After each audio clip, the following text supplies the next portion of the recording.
大家好，正所谓守得云开见月明，赵丽颖、王一博这一对王大姐弟，从去年年底的时空同框到今年年中的终极偶遇，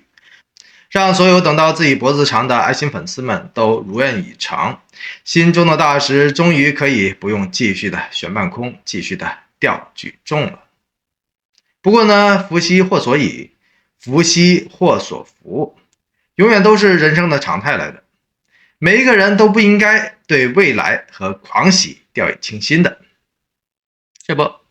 好事不断的赵丽颖、王一博刚刚好高兴完，后脚各种的离奇再次杀到了。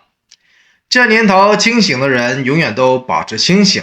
坚持的人呢，永远都是更高的风景。